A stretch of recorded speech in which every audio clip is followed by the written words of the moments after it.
तू चलता चल, तू चलता चल, तू चलता चल. So, good morning, everyone. Today we have with us Gaurav Kumar. He is recommended in his fifth attempt and that to technical entry, SSC Tech 61. And the good part is he has been merit in All India rank 11. So, we will ask him his journey.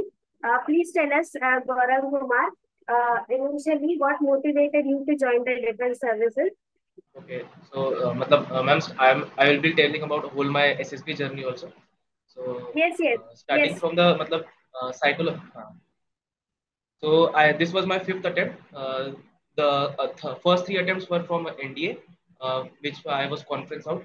The fourth attempt was CDS entry INA. So I was screen out from there, and this was my fifth attempt. This was my first technical entry attempt. So I was a bit nervous before the screening day because I knew that many people will be reporting, and I never did a GD in such a group, large group. So I would be a bit nervous that time, but it went well, as I didn't expect that. Uh, 175 people reported, and in that 27 got screened in on the first day. So I was a part of it. So what I believe that OIR, the reasoning test, na, that is the main thing to get screened in. Matlab, we have to give our best. This was my best OIR. I scored approximately above 95% this time, as far as I am aware. And the next day was the psychology day. So I was not confident because this time the preparation was like that. I didn't prepare for SSB at all. So it was just like I was doing internship in a IT company. So I just get ready for, I just got ready for the SSB and went there. So I didn't prepare anything. No, मतलब कैसे बताऊं, मतलब सब chill था इस बार, कुछ expectations नहीं थी, नॉट मतलब thinking about anything. So just went. So not confident about the screening also, but I got screened in. So then I became serious. So in the psychology test, what happened? I completed all the TATs. In WAT, I did approximately 45 to 50. In SRT, I did only 33 SRT. So everything was messed up in, as I thought that my psychology test is messed up. But one thing I kept in my mind, that I don't have to give focus on what I have done. So I have to focus on the next test, whichever it is. So I will be forgetting whatever I have done in the previous test. So it will not hamper my performance in the next test. So this was the scene in the psychology test. So, and talking about the Gaurang, interview, I it was will on the. interrupt. Gaurang, I will interrupt you. Just give me a moment. From now onwards, all our students, Yogita, remember, they have to give a complete feedback कि ये जो किस्से कहानी आप website में सुनते हो ना, पॉजिटिव थिंकिंग के Hmm. सेंटेंस में शुड कुड, हाँ ये बहुत सारी शिक्षाएं होती है जिनके बारे में मुझे नॉलेज नहीं है, but you people know from various sources. Hmm.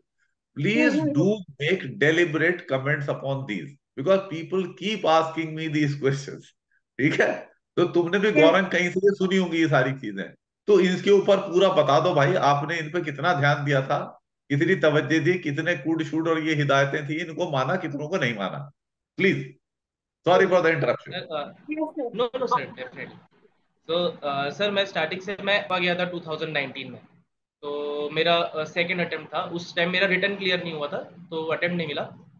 तो हमें ऐसा बताया गया था कि गुड लेवल स्टोरी होती है, एक बिलो मतलब लो लो लेवल की स्टोरी होती है, और हाई लेवल की story.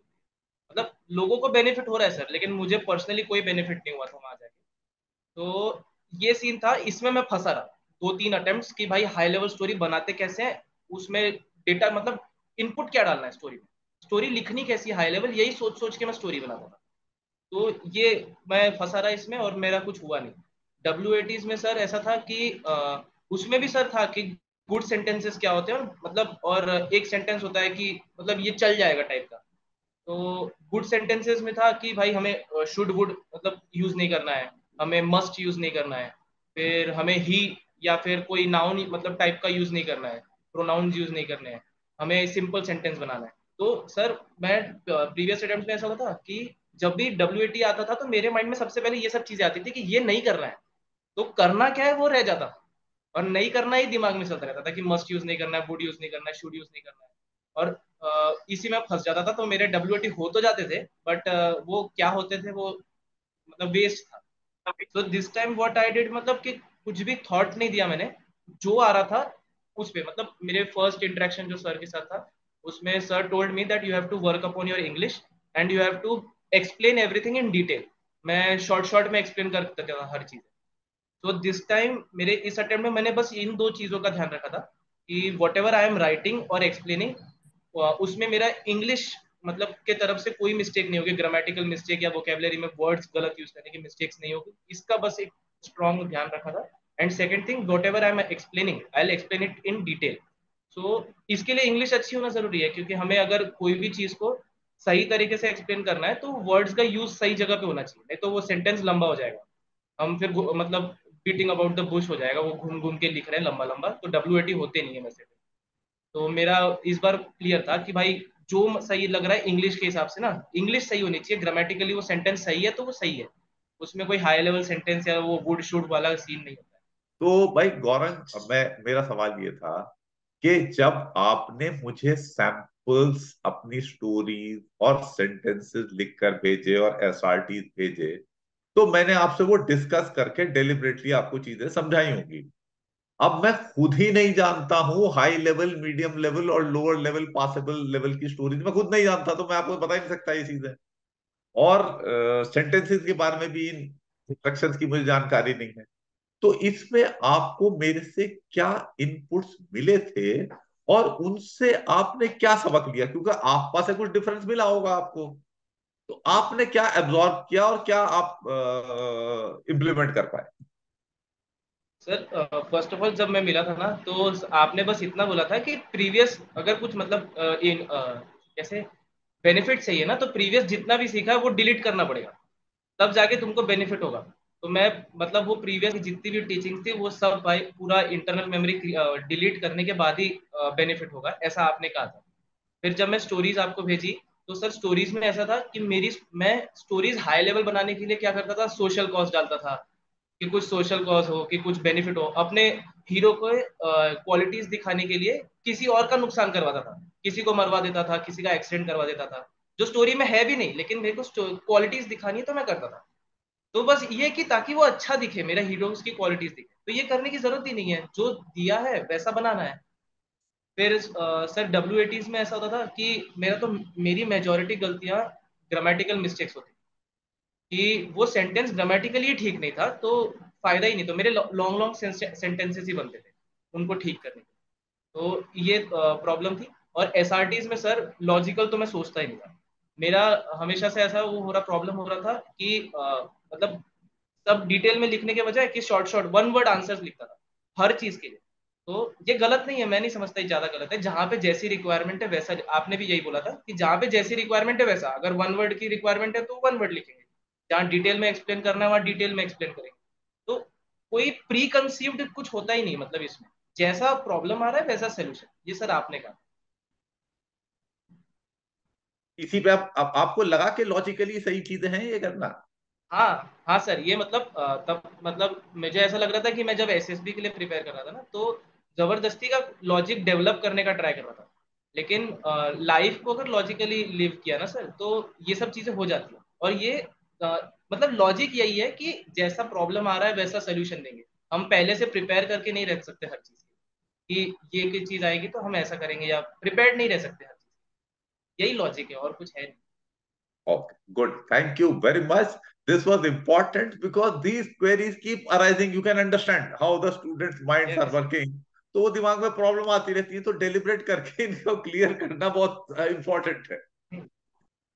Yes, you can go तो ahead with your the rest of the experience, like how was your GTO and all, and the myths related to तो GTO tasks and how did you do this time? हाँ, so second, third और fourth day GTO, तो it started with group discussion. तो it was मतलब the worst group discussion I ever had. मतलब मैं कभी ऐसे ग्रुप में था ही नहीं जहाँ पे मुझे बोलने का मौका ही नहीं मिल रहा था। मतलब मैंने हमेशा अज्यूम किया कि मैं कुछ ना कुछ करके बोल ही लूंगा. So, but this time it was matlab all repeaters. Two were previously recommended candidates, and there were 220 times repeaters. So I was only मतलब given a मतलब मैं चाह के भी एक ही पॉइंट बोल पाया. हमारे 3 ग्रुप डिस्कशंस हुए थे, and in that all the 3 group discussions I in each I gave only one point, and in other time I was not allowed to speak. Everyone was shouting. मतलब GTO बोल भी रहा था कि भाई मतलब मत करो fish market create, but then also everyone was shouting. So I was only allowed to give one point clearly. In the GPE मतलब GPE तो मेरी कंप्लीट ही नहीं हुई थी. Next तो मैं follow-up questions, because this question will be asked to you by students also. Then how did you manage to get that one point, or how did you manage it in case people were arriving at something in GD? Okay. So ma'am एक instance ऐसा था कि whenever I was speaking, one guy was मतलब chest number 26 was there. He was cutting me. So there were 3-4 instances when I allowed him to speak. Okay, speak. Okay, speak. When I was in the mid and he cutted me and I allowed him to speak. But मतलब फिर 5th time ऐसा हुआ, फिर से मैं बोलने गया, फिर से उसने काट दिया. तो मैंने फिर उसको बोला कि भाई बोल लेने दे मेरे को ऐसे. तो हिंदी में ही बोला था. तो फिर GTO भी हंसने लग गया था. तो एट दैट टाइम जब सब हंस रहे थे तो फिर मैंने अपना पॉइंट बोल दिया. तो मतलब ऐसे छोटे छोटे गैप्स होते हैं ना, तो वो उसमें फिल कर देना पड़ता है. Okay, okay. That's what the point. मतलब हम हाँ, तीनों ग्रुप डिस्कशंस में ऐसा ही हुआ कि मेरे को बोलने नहीं दे रहे थे, मेरे पॉइंट्स कट कर दे रहे थे. तो मैं उनको पिन पॉइंट करके बोल रहा था कि प्लीज लेट मी स्पीक. तो फिर जब पिन पॉइंट कर देते हैं किसी को ना, तो वो कॉन्शियस हो जाता है यार मेरा नाम ले लिया. तो फिर वो शांत हो जाता है, तो उतने में अपना पॉइंट बोल देना. फिर GPE में ma'am I was not able to complete my writing part. मैं प्लान लिख ही नहीं पाया था. मैं जब सोच रहा था तो I was only able to write the resources. फिर मेरे पास प्लान मतलब प्रायोरिटीज क्या है, मैं टेबुलर फॉर्म में नहीं लिखा था, मैं नॉर्मल फॉर्म में लिखा था. तो उसमें मैंने फर्स्ट पॉइंट जब लिखा कि group A will go consist of this members and they will go here, तब तक GTO आ गया और उन्होंने पेन डाउन. तो मैम इनिशियल से ही मतलब स्टार्टिंग साइकोलॉजी टेस्ट से मेरा ये था कि एक टेस्ट का परफॉर्मेंस मेरा जो भी होगा वो दूसरे टेस्ट को खराब नहीं करेगा या इम्पैक्ट बिल्कुल नहीं करेगा, चाहे अच्छे वे में हो या बुरे वे में. जो हो गया वो हो गया. तो इसी को कंटिन्यू किया था मैं. GPE में जब कंप्लीट नहीं हुआ था मेरा राइटिंग पार्ट, तो मैं सोचा था कि ओके ग्रुप डिस्कशन है अभी इसमें, तो ग्रुप डिस्कशन में अच्छे से पार्टिसिपेट कर लेंगे. तो ग्रुप डिस्कशन में अच्छे से पार्टिसिपेट किया.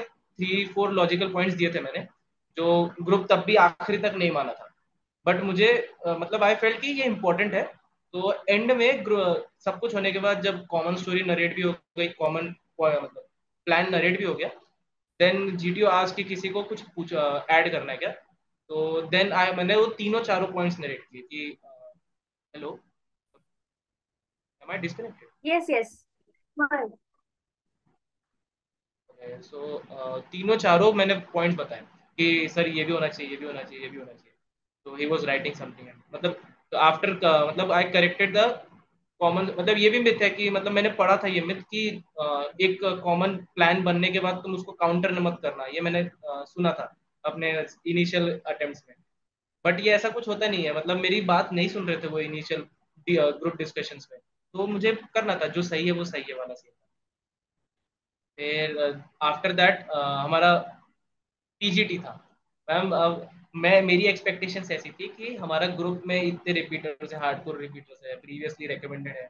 बट प्रॉब्लम ऐसा हुआ कि हम लोग ने सिर्फ 2.5 ये कर पाए थे PGT का क्लियर 4 में से. हमारा वो 0.5 भी वो GTO की हेल्प से हुआ था. हम फर्स्ट वाला सिंपल ब्रिजिंग होता है, उसमें भी फिश मार्केट क्रिएट हो गया, कोई सुन ही नहीं रहा था किसी को. बट वो ऐसा सीन था कि सेकंड PGT जो था उसमें सब आइडियाज दे रहे हैं. और मैम ऐसा सीन था कि इतना अनस्टेबल स्ट्रक्चर था, उस पे चल रहा था, एक बंदा गिर गया नीचे. तो GTO आस्क्ड हिम. GTO भी शायद मजे ले रहा था, वो बोल रहा था कि कोई भी अगर एक तो 2.5 GDP किया, ये PGT किया था हमने. सो वो 0.5 भी with the help of GTO we did. So there was an unstable structure we created in the second PGT. So I think the GTO was also testing us. So he told us that कोई भी एक इसको पार कर लेगा तो मैं second PGT जो तुम्हारा है वो क्लियर मान लूंगा. तो पूरा का पूरा. So everyone was working on that structure. So मतलब मैं गया नहीं क्योंकि वो अनस्टेबल था बहुत. पता था गिरने वाले हैं। तो ही आज में कि क्यों नहीं जा रहे, तुम भी जाओ। तो मैं बोला सर प्रॉब्लम पर्सन में नहीं है जो उस पे चल रहा है, प्रॉब्लम तो स्ट्रक्चर में है। तो फिर वो बोला मतलब ही आज में कि तुम्हारे पास बेटर आइडिया क्या। तो मैं था, ये लोग सुन नहीं रहे था, मेरा कोई ग्रुप में मतलब सुना नहीं था मेरी स्टार्टिंग से। तो मैं बोला हाँ सर है। तो फिर उन्हें करके दिखाया मैंने, तो क्लियर हो गया वो पीछे। तो ऐसे हमारा सेकंड का क्लियर हुआ था। फिर थर्ड में मतलब थर्ड वाला 0.5 तो जीटीओ की हेल्प से हुआ।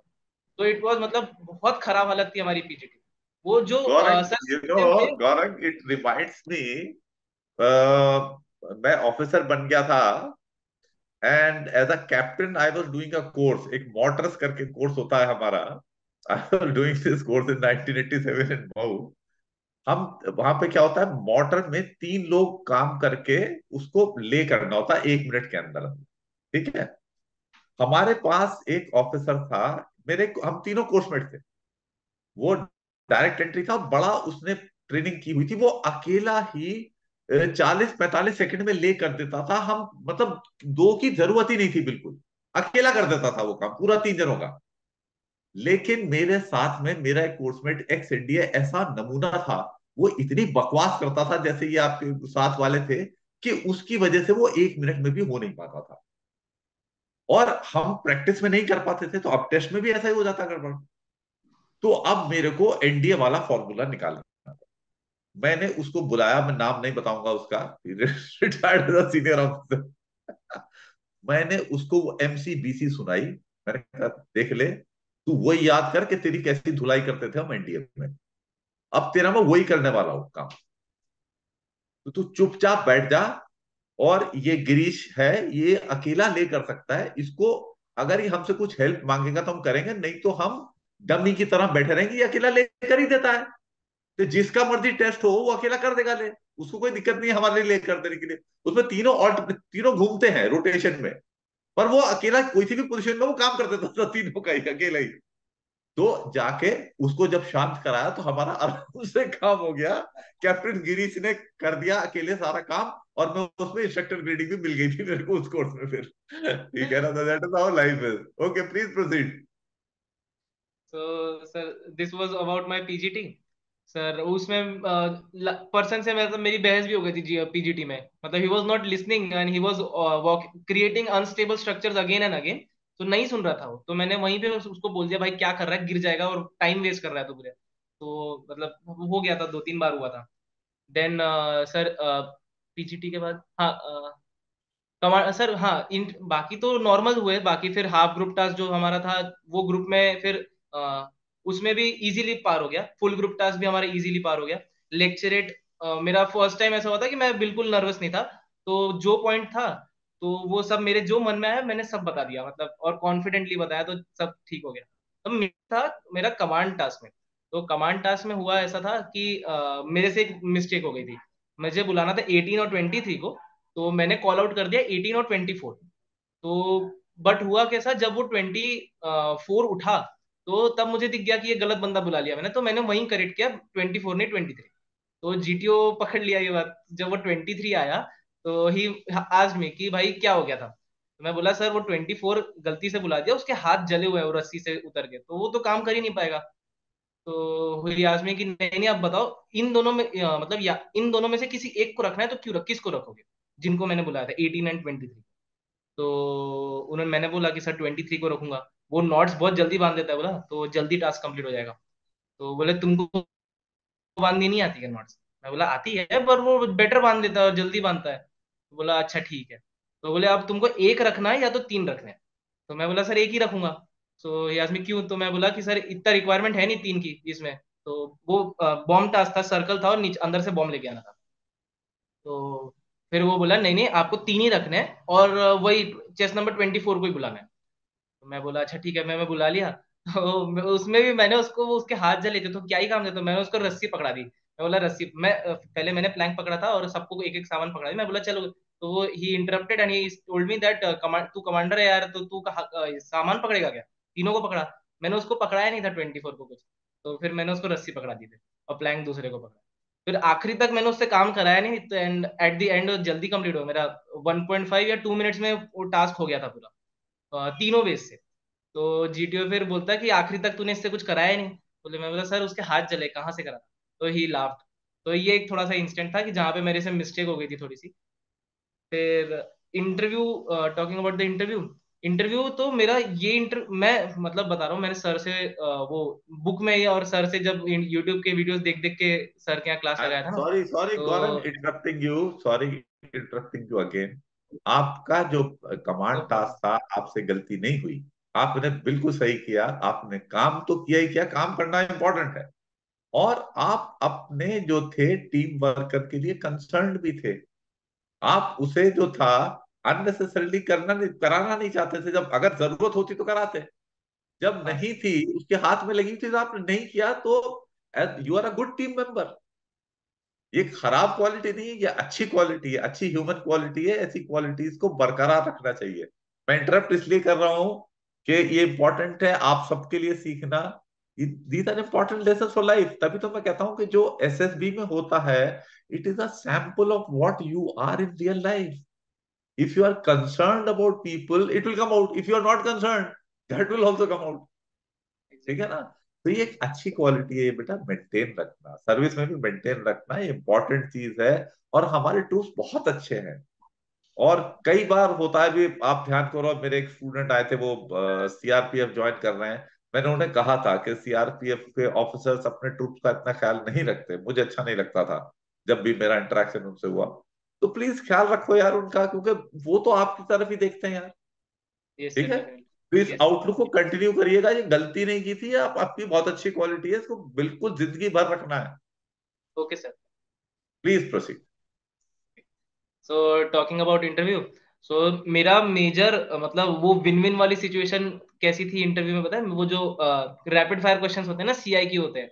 तो मेरे प्रीवियस 3 कॉन्फ्रेंस दिए थे मैंने एनडीए के, और सीडीएस के लिए मैं स्क्रीन आउट हो गया था। तो एनडीए के तीनों कॉन्फ्रेंस में मैं, पता है, ब्लैक आउट हो जाता था पूरा। मतलब एक एक एसएसबी तो ऐसा था कि एक भी आंसर नहीं दे पाया था मैं। उन्होंने मेरे 10th से रिलेटेड क्वेश्चंस चालू किए थे, तो मैं पहले ही क्वेश्चन पे ब्लैंक हो गया, मुझे याद ही नहीं आ रहा था क्या क्या पूछा है। तो वो इंटरव्यूइंग ऑफिसर भी मुझे देख रहे थे, वो भी ये एनडीए के समय। इस अटेम्प्ट में मेजर विन विन मेरे लिए सिचुएशन यही थी कि जब मैंने सारे आंसर दे दिए ना, तो मैं खुश था। फिर उसके बाद तो इंटरव्यू कैसा भी जाए, ऐसा वाला सीन था। तो सर ने हमको बताया था कि, मतलब सबको ही बताया था कि हम गलती ये करते हैं कि हम समझते हैं कि हम इंटरव्यू देने बैठे हैं, वो अननेसेसरी स्ट्रेस अपने ऊपर डालते हैं। मतलब कब जब कोई फ्रेंड हमें कोई चीज बता रहा है, या फिर मम्मी सामान लेने भेज देती है कुछ, तब तो हमें सब याद रहता है। तो उस समय इंटरव्यू में क्यों भूल जाते हैं? वो अननेसेसरी स्ट्रेस के कारण अपने ऊपर जो डाल रहे हैं। तो इसे भी एज अ फ्रेंड वाला टॉक ही समझा मैंने। तो कि जैसे एक फ्रेंड हमको बता रहा है कि भाई ये है, ये है, तो बस उसी वे में मैंने याद किया। और एक एक्स्ट्रा चीज की थी, मैंने बस मैपिंग टाइप का अपने ब्रेन में कर लिया था। जैसे 10th की बात चल रही थी, तो मैंने वो 10th का स्कूल विजुअलाइज कर लिया। 12th की बात चल रही थी, तो 12th का स्कूल विजुअलाइज कर लिया। तो वो ऑर्डर भी याद हो गया, और मुझे क्वेश्चंस भी, मतलब कुछ मिस हो रहा था तो मुझे पता था क्या मिस हो रहा है। तो ये मेरे लिए बेनिफिट हो गया बहुत। तो ये हो गया, जब रैपिड फायर वाली सीन क्लियर हो गई मेरे से, तो फिर इंटरव्यू तो फिर कोई नहीं, फिर तो सब अच्छा ही गया। फिर कोई टेंशन ही नहीं था। एक चीज हुई थी इंटरव्यू में, जहाँ पे मतलब मैं एफकैट का एग्जाम दे नहीं पाया था, मैं ऑफिस से छुट्टी नहीं मिल रही थी। तो उन्होंने मुझसे पूछा था, तो मैंने जब उनको बताया कि सर ऐसा, मैं मतलब लिटरली जो था ना एकदम ऑनेस्टली बताया, कुछ भी मेडअप करके नहीं। उन्होंने पूछा क्यों नहीं दे के आए थे। मैं बताया सर मैनेजर छुट्टी नहीं मिल रही थी। तो बोले कन्विंस करने का ट्राई करना था। मैं बोला सर मैंने यहाँ तक बोल दिया था कि मेरी ग्रैंड मदर की डेथ हो गई है, तो भी नहीं जाने मिला था। तो हंसने लग गया था इंटरव्यू में। मतलब मैं पहले ऐसा पढ़ता था कि एकदम फ्रैंक नहीं होना, मतलब ऐसे जितना पूछा उतना आंसर देना, ये सब होता है इंटरव्यू में। लेकिन इतना ऐसा कुछ होता नहीं है, जो पूछेंगे उसका जो सच है वो आंसर देंगे। बट एक है वो, मतलब फ्रेंडली टॉक नहीं होना चाहिए, वो पर्पसफुल टॉक होना चाहिए। मतलब वो एक मेच्योरिटी भी दिखनी चाहिए। बट वो ठीक है, जो था सच सच वो मैंने बता दिया था। तो वो भी हंसने लग गया था। तो इंटरव्यू बहुत टेक्निकल क्वेश्चंस मेरे से 2 क्वेश्चन पूछे थे, और उसमें से मैंने 1.5 समझ लो आंसर दे दिए थे। एक में 5 पॉइंट पूछे थे, तो 2 ही पॉइंट आंसर दिए। तो ये टेक्निकल भी क्लियर हो गया था, और पूरा मेरा इंटरव्यू पीआईक्यू बेस्ड था। उसके आगे कुछ भी नहीं, पीआईक्यू पे ही था पूरा। तो ये इंटरव्यू का सीन था। और कॉन्फ्रेंस, तो कॉन्फ्रेंस के समय भी, मतलब मतलब मैं एमएस धोनी का थोड़ा फैन हूँ, तो मेरा बस है कि ट्रस्ट द प्रोसेस और रिजल्ट की चिंता नहीं करनी है। तो उस समय भी था कि अब जो हो गया वो हो गया है। तो सब टेंशन में थे, और मैं मस्त जोक्स क्रैक कर रहा हूँ, और ऐसा वाला सीन था, हंसी मजाक चल रहा था। तो वो उसमें भी ज्यादा टेंशन नहीं था। कॉन्फ्रेंस जल्दी से मतलब 1-2 मिनट का वेटिंग रहा होगा ज्यादा से ज्यादा। और अंदर जाके भी उन्होंने बस मेरा मोटिवेशन पूछा था आर्मी में ज्वाइन करने का, और कुछ। तो this was all my SSB experience.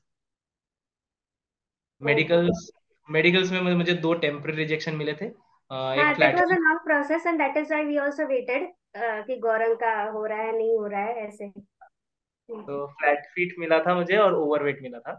Overweight में 3 kgs ओवरवेट था और फ्लैट फीट था।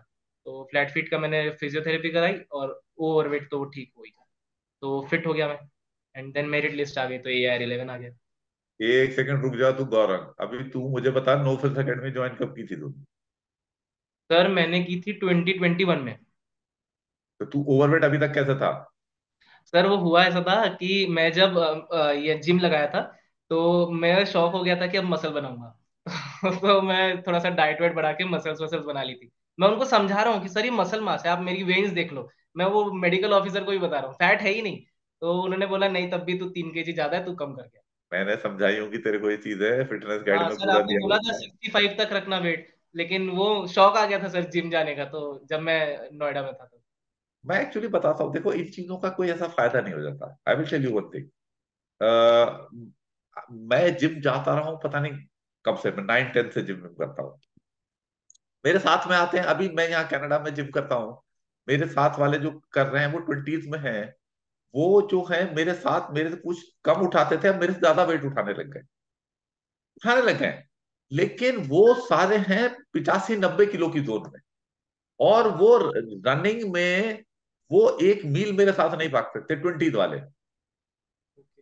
तो इनका कोई जो है ना, ऐसा फायदा नहीं हो जाता है।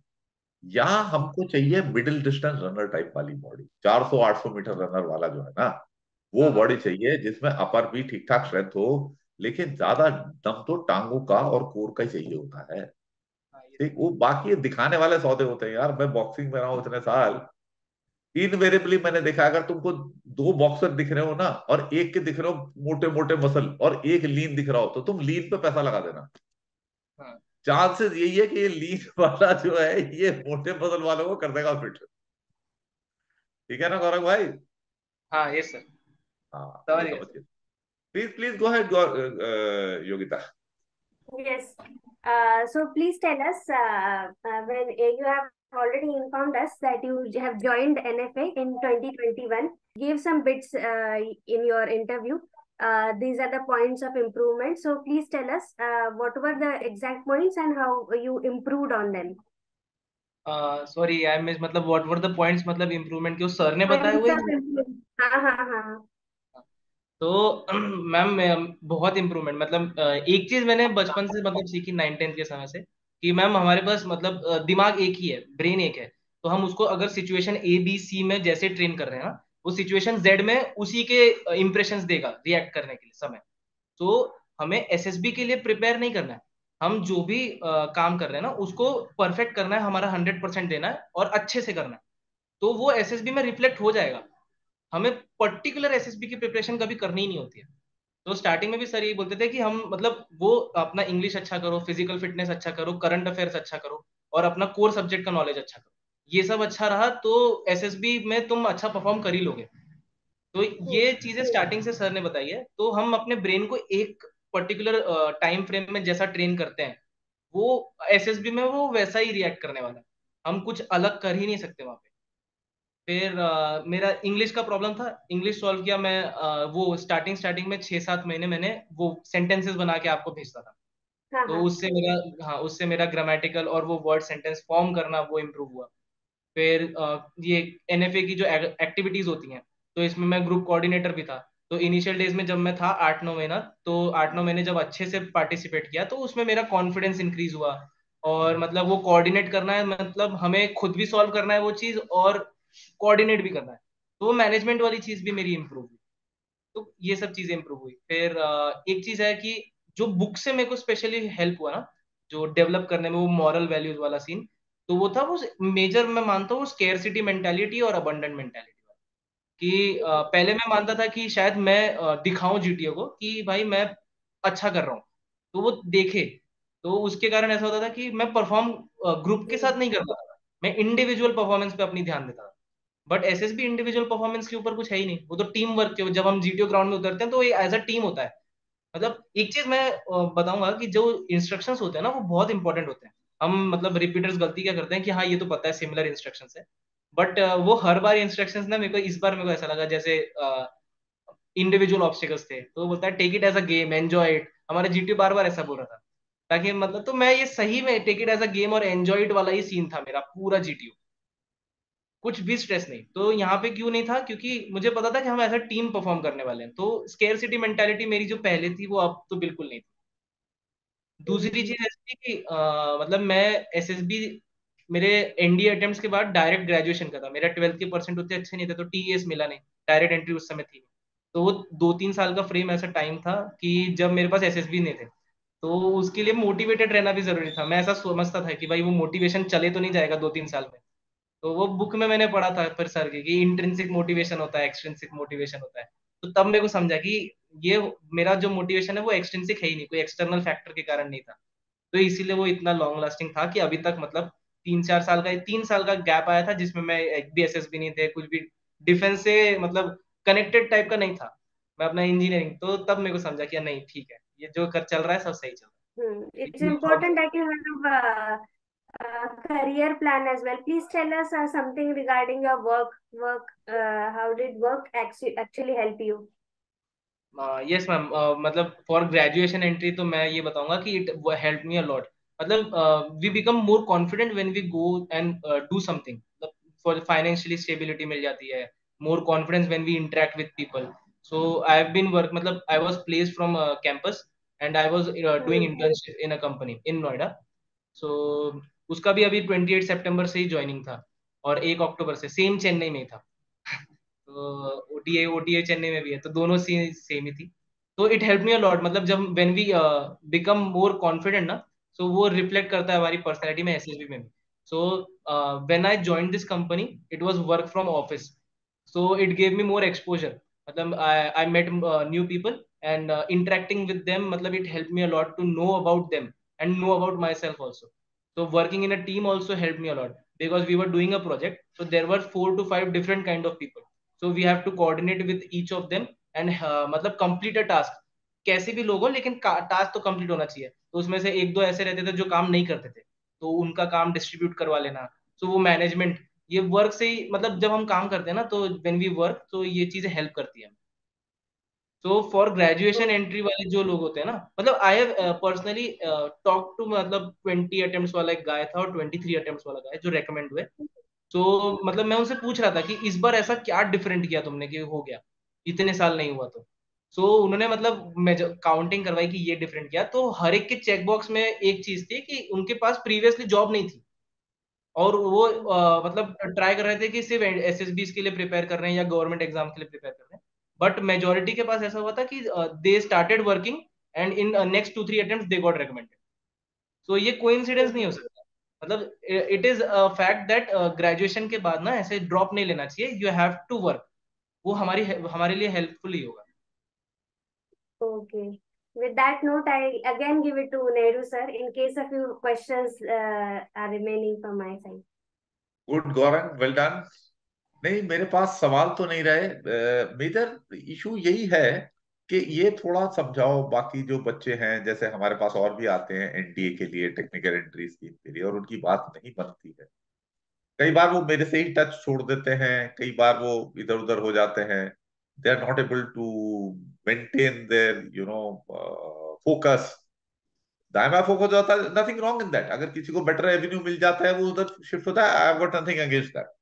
बट जिसका है, फौज में जाना चाहता है, उसके लिए आपकी क्या एडवाइस है? कि मतलब इंटरेस्ट तो उसका है, कई बार सेल्फ बिलीफ जो है ना वो थोड़ी डिप कर जाती है, इस तरह के इश्यूज आते हैं, क्योंकि you are young. I mean lot of age difference is there. आपका इंटरेक्शन इन यंग लोगों से होता रहता है, अपने ग्रुप मेंबर से भी होता रहा, एसएसबी में ही कितनों से होता रहा। What are your views on these issues? Sir मेरा पर्सनल ओपिनियन ऐसा है ना कि जब किसी को रिजल्ट्स नहीं मिलते हैं ना, तो वो फिर ट्रस्ट खो देता है जो भी उसका गाइड होता है, कि यार इस गाइड से रिजल्ट्स नहीं मिल रहे हैं। बट हमें एक मतलब माइंडसेट बनाना पड़ता है कि ट्रस्ट करना ही पड़ेगा। विदाउट ट्रस्ट कुछ नहीं हो सकता। तो जो गाइड पे आपने सिलेक्ट कर लिया, कि जैसे मैं सर आपको, मैं पता है मैं फर्स्ट टाइम था तो मैं पूरा मेमोरी डिलीट किया था, क्योंकि मैं ट्रस्ट था कि भाई अब, क्योंकि सर मैं यूट्यूब पे देखा था आपके ये वीडियोस, तो मुझे वो मैचिंग लग रहा था कि वेवलेंथ वाला, कि नहीं ये सही चीज लग रही है, ये लॉजिकल चीज है, ये कुछ नया है, ये पहले नहीं हो रहा था। तो ट्रस्ट करके मैं फिर अभी 2 साल तक सर था कांटेक्ट में, तो मेरा कुछ हुआ तो हमें ट्रस्ट करना पड़ेगा।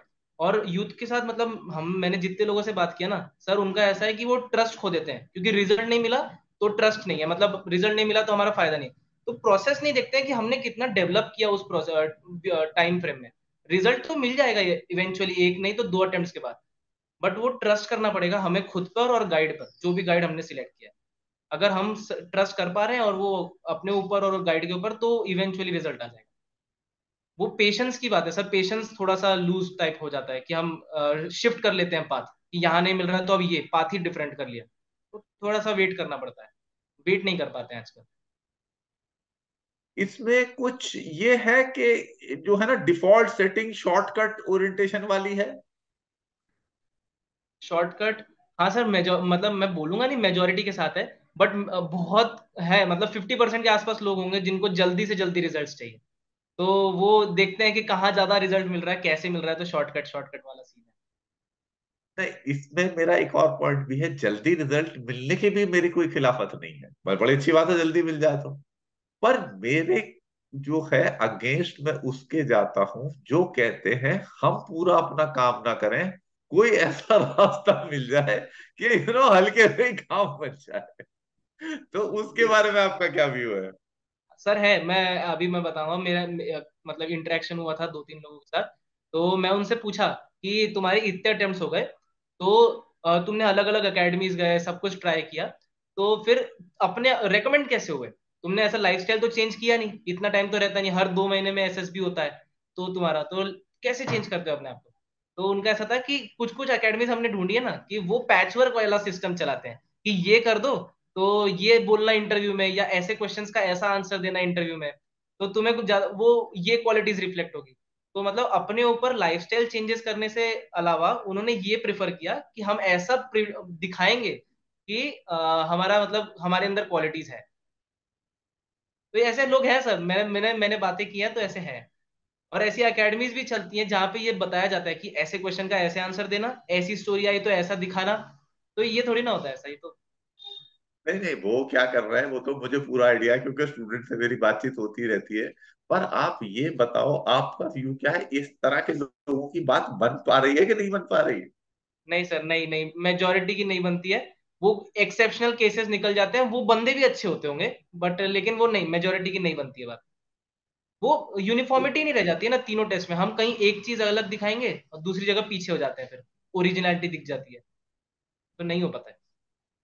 हाँ, क्योंकि उस इंडिविजुअल की जिंदगी में कोहेरेंस नहीं होगी उसका, तो उसकी भी कॉन्फ्रेंस लंबी चलेगी, क्योंकि जीटीओ कुछ असेस कर रहा है, कुछ असेसमेंट हाँ अलग आ वही रहा है, वही, कहानियां कुछ अलग बन रही है, उनकी अलग लंबी चलती है सर वो कॉन्फ्रेंस। प्रोजेक्शन अलग अलग कर रहा है अपना। तो he is confusing the assessor. Of course yes. Assessor generally will not get confuse, but sometimes वो थोड़ा बहुत हो जाएगा।